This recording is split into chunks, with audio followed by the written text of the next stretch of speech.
अपनी रचना हिंदू बनाम हिंदू में राम मनोहर लोहिया जी ये तर्क पेश करते हैं कि भारत के इतिहास को अगर हम देखें तो इसकी मूल शक्ति सदैव हिंदुओं के बीच का संघर्ष रहा है।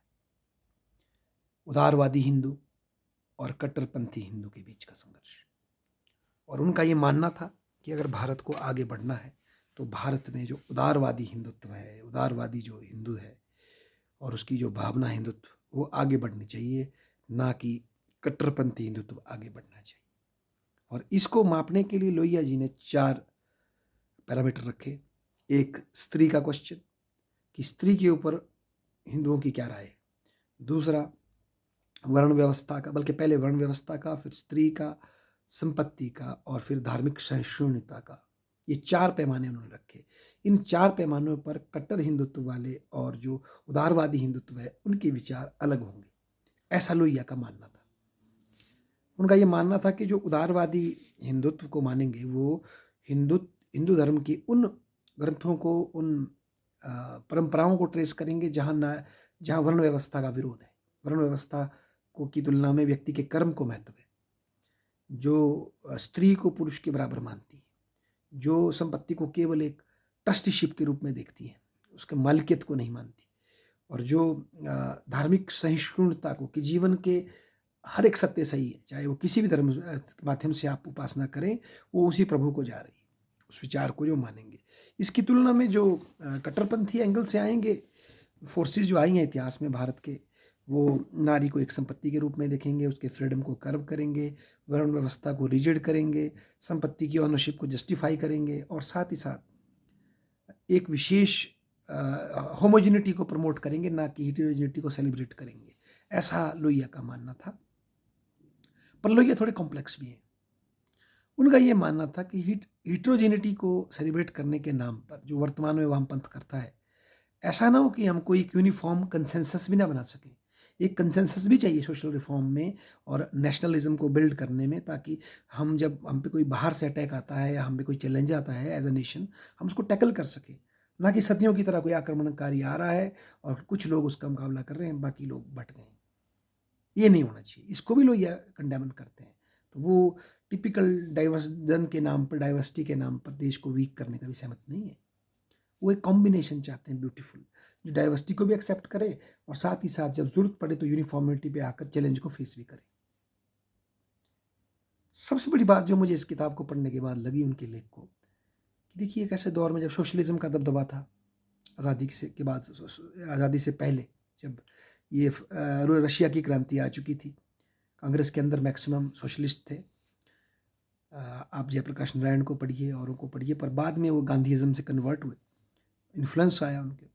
वैसा ही लोहिया पे प्रभाव पड़ा, और लोहिया ये रिकोगनाइज कर सके बनिस्बत नेहरू, अगर हम देखते हैं कि हिंदुइज्म बेसिकली उसमें 2 स्ट्रैंड है, एक कट्टरपंथी, एक उदारवादी। और उदारवादी हिंदुत्व भी भारत को, भारतीय राष्ट्र को महानता की चरम सीमा पर ले जा सकता है, ये बात लोहिया ने मानी। जबकि नेहरू जी को अगर हम देखते हैं, नेहरू ये मानते थे कि ये हिंदुत्व, ये हिंदू या मुस्लिम, इसको छोड़िए और आप एक नई स्लेट से एक नया नेशन बनाइए, जो बेसिकली एक नई कौम होगी, जो कि तर्क से चलेगी, है बेसिकली डिरेसिनेटेड होगी पास्ट से, और कुछ उसमें अच्छी चीज़ें मिल जाएं तो ठीक है, अन्यथा वो आगे बढ़ेगी। हालांकि यही कोशिश, हालांकि इतिहास को आप छुटला नहीं सकते, इसलिए नेहरू जी ने डिस्कवरी ऑफ इंडिया पुस्तक लिखी है, लिखवाई गई, जो भी लिखी गई। तो उसके बाद उसमें से जो सिंक्रेटिक जो उनको मिला, उसको उन्होंने फॉरवर्ड किया इतिहास को, क्योंकि इतिहास के बिना फॉरवर्ड मूवमेंट करना बड़ा मुश्किल है। पर एज अ होल नेहरू की फिलॉसफी देखिए तो उनका मेन फोकस फ्यूचर पर है। पास्ट से वो बड़ी कॉन्शियसली दे होकर देखते हैं कि क्या मुझे लेना है, क्या मुझे नहीं लेना है, और वो ये मानते हैं कि पास्ट की लेगेसी की तुलना में फ्यूचर में साइंस और रैशनैलिटी हमें आगे ले जाएगी। पर लोग ये ऐसे नहीं, वो इतिहास की महत्व को समझते हैं और वो ये मानते हैं कि हिंदुत्व के बीच का ही संघर्ष भारत का भविष्य तय करता है। इसके लिए वो कई इतिहास के पीरियड्स को डिस्कस करते हैं, और उनके जो एग्जाम्पल्स उनको देख के बड़े हैरानी होती है। मुझे इतना आइडिया नहीं था कि कितनी गहराई से नॉलेज उनको इतिहास का था, कि कब कब जब जब भी उदारवादी हिंदुत्व आया, उसके बाद जो नया शासक खड़े हुए, उन्होंने लिबरलिज्म को फैलाया, उन्होंने लिबरल उदारवादी हिंदू को फैलाया।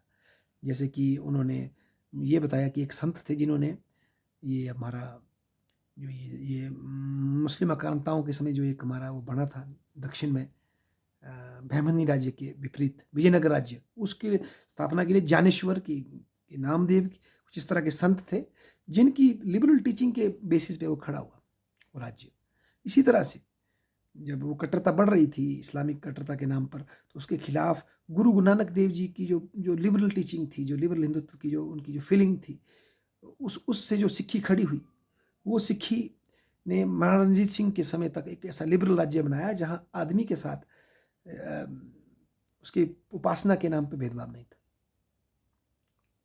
हालांकि बाद में जाके वो सड़ गया सिख सरदारों के आपसी झगड़े में। ऐसे ऐसे उदाहरण उन्होंने दिए हैं कि जब जब हिंदुत्व उदारवादी हुआ है उससे भारत फ्लोरिश हुआ है, ऐसा उदाहरण वो देते हैं। इसीलिए हम देखेंगे आज़ादी के बाद भी जो उनकी राजनीति थी उससे उन्होंने हिंदू चित्त को, हिंदी चित्त को जोड़ के रखा। उन्होंने नारी के लिए भी उन्होंने द्रौपदी का उदाहरण दिया, ना कि सीता का, पर वो हमारी परंपरा से ही लिया गया, ना कि किसी वेस्ट की कोई कल्पना लेकर के हम पे पेश की गई। ये उनके जुड़े ग्रास रूट इंटेलेक्चुअल होने का उदाहरण है कि वो जुड़े हुए थे अपने कल्चर के साथ, और भारतीय इतिहास के ऊपर उनका गहरा चिंतन था। लोहिया का ये मानना था कि गांधी की हत्या गोडसे ने इसलिए की कि गोडसे बेसिकली ये भारत के उस मानसिकता को दिखा रहा था जो गांधी की जो वर्ण व्यवस्था पे गांधी ने जो अटैक किया था, जो अनटचेबल का नाम बदल कर उन्होंने जो ये हरिजन कर लिया था और छुआछूत के विरुद्ध गांधी आवाज उठा रहे थे, उनकी रिजर्वेशन पर समर्थन कर रहे थे और नारियों को आगे बढ़ा रहे थे, इन और मुस्लिमों के प्रति सहनशीलता सिखा रहे थे। वो चीज़ से दुखी होकर के, और भारत विभाजन उस टाइम का तत्कालिक कारण बना कि गांधी की हत्या की गई, पर मूल कारण वो बोलते हैं गांधी का वर्ण व्यवस्था पर जो अटैक था वो था, ऐसा उनकी इंटरप्रिटेशन। तो लोहिया को पढ़ के बड़ी एक नई विजन मिली है, एक अच्छा लगा। पर मैं उनसे थोड़ा डिसएग्री करूंगा कुछ पॉइंट पे कि उनका मानना था कि भारत के पुनरुत्थान में केवल हिंदुत्व का ही झगड़ा मेन है, जो हिंदू मुस्लिम का जो कॉन्फ्लिक्ट है वो उतना इंपॉर्टेंट नहीं है।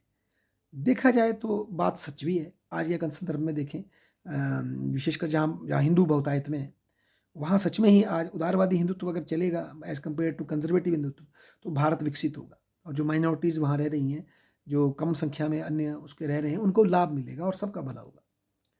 परंतु मैं इसका इत्र ये कहूँगा कि लोहिया जी ने इसमें जो इस्लामिक आइडियोलॉजी की जो वीकनेस को, उसकी पोटेंशियल को नहीं समझ पाए वो, जो हालांकि मैं हैरान हूँ क्योंकि एक दो देश खड़े हो गए बगल में आपके, बांग्लादेश खड़ा हो गया और पाकिस्तान खड़ा हो गया, और वहाँ पर कंप्लीट रिलीजियस स्टेट खड़े हो गए आपके, उसको हम देख नहीं पाए। कश्मीर के अंदर, भारत के अंदर ही एक सिस्टम खड़ा हो गया, उसको वो देख नहीं पाए। देखा उन्होंने, शायद उनकी बात सही भी हो कि अगर भारत अपने देश के अंदर अच्छा करेगा तो डेफिनेटली उनको भी ठीक करने का, एक अपने में सुधार करने का शायद रास्ता दिखे। अगर भारत में कट्टरता बढ़ेगी तो वो भी उसको भी फॉलो करेंगे, शायद इस एंगल से वो लोहिया जी इसको देख रहे थे। अगर हम देखें तो 70 सालों में नेहरू जी इनिशियल पेज में आए, उन्होंने तो बिल्कुल सेकुलरिज्म की बात की, पर पाकिस्तान की कट्टरता निरंतर बढ़ती गई।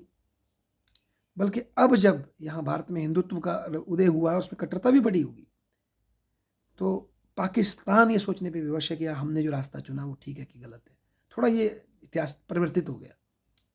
आज भारत में हिंदुत्व उफान पर है पॉलिटिकली।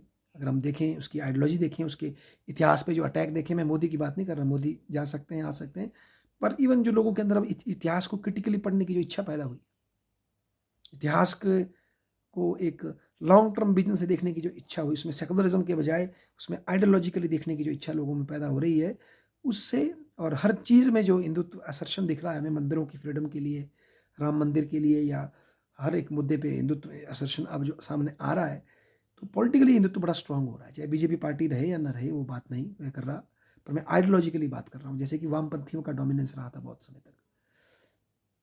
तो इसके बनिस्पत पाकिस्तान में अब इसकी इस्लामिक स्टेट्स की रूट्स जो है हिल रही है, बिकॉज शायद वो इकोनॉमिकली पे नहीं कर पा रहा, बांग्लादेश भी जूझता नज़र आ रहा है, और इंटरनेट के दौर में शायद धार्मिक कट्टरता को या धार्मिक महानता को आप रख नहीं सकते, उस पर एक्सपोज होगा, उस पे ये एक्स मुस्लिम वेव बहुत तगड़ी जा रही है भारत में भी और पाकिस्तान में और सब जगह, जबकि हिंदुइज्म में इंटरनल क्रिटिसिज्म खुल के आए, अम्बेडकर के टाइम आए और लोगों ने किए, तो उससे एटलीस्ट जो इन पुस्तकों में जो कमियां थी वो खुल के सामने आई और सुधार भी करना पड़ा उसमें। अब उधर भी ये प्रश्न खड़े हो गए हैं, परिवर्तन आ रहा है। तो मुझे लगता है कुछ हद तक लोहिया की बात सही भी है। अगर उदार हिंदुत्व, जहाँ ज़्यादा हिंदू हैं, अगर वो अपने में अंदर एक उदार सिस्टम खड़ा करते हैं तो एटलीस्ट दूसरे को एक एग्जाम्पल है कि इस तरह से सुधार हमें करना है और भविष्य का मार्ग भी यही। तो जहाँ तक हिंदुत्व बहुल्य इलाके हैं, वहाँ हिंदू बहुल्य इलाके हैं, वहाँ अगर उदारवादी हिंदुत्व काम करेगा और अच्छे तरीके से चलेगा तो डेफिनेटली भारत जो है महाशक्ति बन सकता है। ये लोहिया का चिंतन था और इसमें उन्होंने जो फिर याद रखें, वर्ण व्यवस्था का अंत, उसको इक्वल करना, सबको बराबर करना, नारी को बराबरी देना, धार्मिक सहिष्णुता पैदा करना, किसी के साथ भेदभाव गलत ना हो, और चौथी बात उन्होंने बोली थी कि प्रॉपर्टी कुछ लोगों के हाथ में वो ना हो और उसको वाइडली डिस्ट्रीब्यूट किया जाए, या एटलीस्ट बेसिक लाइफ स्टाइल जो है मैक्सिमम लोग एंजॉय करें। धन्यवाद।